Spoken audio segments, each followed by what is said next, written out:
तो ट्रिग्नोमेट्री कितने वर्ड से मिलकर बना है? एक एक ट्राई, एक एक गॉन, एक एक बच्चों ट्राई का मतलब होता है थ्री। क्या मतलब होता है? थ्री। गॉन का मतलब साइज। मेजरमेंट, मेट्रॉन का मतलब measurement. That means in this unit we are going to deal about the measurement of three sides. तो बच्चों आप मुझे बताओ थ्री साइड्स किसकी होती हैं? क्या स्क्वायर की थ्री साइड होती है? रेक्टेंगल की थ्री साइड? किसकी साइड होती है? तीन साइड। तो क्या बच्चों ट्रायंगल एक ही किस्म का होता है? 6 किस्म के ट्रायंगल्स होते हैं। मोस्ट पर्टिकुलरली इस चैप्टर में हम राइट एंगल ट्रायंगल के बारे में पढ़ने वाले हैं, जिसमें एक एंगल कितने डिग्री का होता है? 90। क्या बच्चों इस एंगल को 90 डिग्री बोलते हो आप?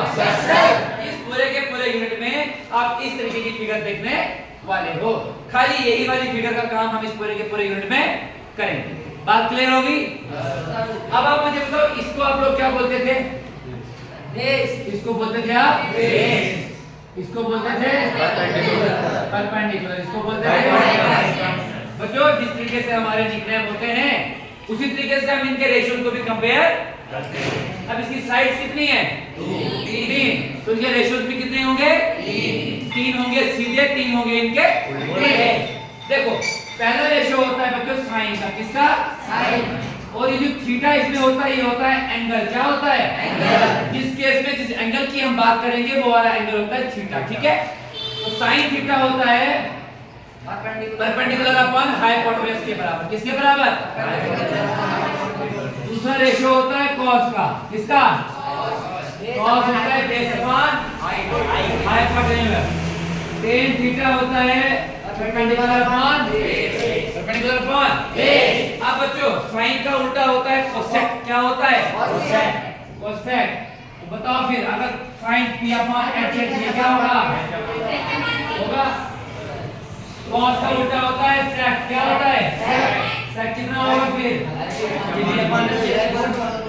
tan का उल्टा होता है कॉस, वो कितना होगा? Base upon perpendicular. तो बात क्लियर होगी? सेम इसी तरीके से अगर साइन का उल्टा कोसेक होता है तो क्या बच्चों मैं साइन थीटा को 1 अपॉन कोसेक थीटा नहीं लिख सकता हूँ? क्या मैं कॉस थीटा को 1 अपॉन सेक थीटा नहीं लिख सकता हूँ? क्या मैं tan थीटा को 1 अपॉन cot थीटा नहीं लिख सकता हूँ? क्या बच्चों साइन का उल्टा कोसेक होता है? cos का उल्टा सेक होता है? tan का उल्टा cot होता है? यहीं पर अगर मैं इसके उल्टे कंसेप्ट की बात करूं तो क्या बच्चों मैं कोसेक थीटा को 1 अपॉन साइन नहीं लिख सकता? क्या मैं सेक थीटा को 1 अपॉन cos नहीं लिख सकता? क्या मैं cot थीटा को 1 अपॉन tan नहीं लिख सकता? ये बच्चों आपके पास आ गया एक फॉर्मूला जिसमें आपको चीजों को अंडरस्टैंड करना है। यही ये जो अभी तक मैंने पढ़ाया इन्हें बोला जाता है ट्रिग्नोमेट्रिक रेशियोज। क्या बोला जाता है? Trigonometric ratios. क्या ये बच्चों रेशियोज में दिख रहे हैं आपको?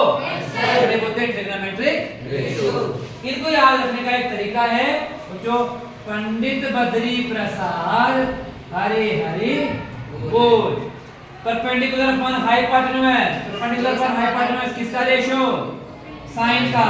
और हाइपोटेन्यूज अपॉन परपेंडिकुलर कोसेक का। बेस अपॉन हाइपोटेन्यूज किसका? कॉस का। और हाइपोटेन्यूज अपॉन बेस किसका? सेक का। परपेंडिकुलर अपॉन बेस किसका? tan का। बेस अपॉन परपेंडिकुलर किसका? cot का। बच्चों एक बात क्लियर हो रही है? ये बातें समझ में आई? ये आपको तरीका है इस फॉर्मूले से याद रखने का।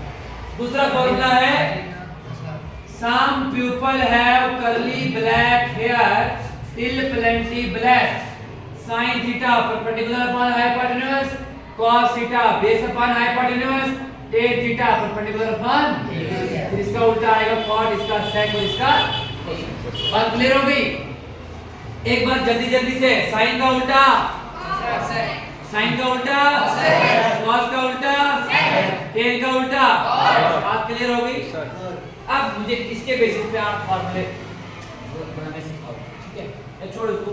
दूसरी बात याद रखना, इसी परपेंडिकुलर का बच्चों दूसरा नाम होता है अपोजिट साइड। क्या होता है? Opposite side. और इसी बेस का दूसरा नाम होता है एडजेसेंट साइड। क्या होता है?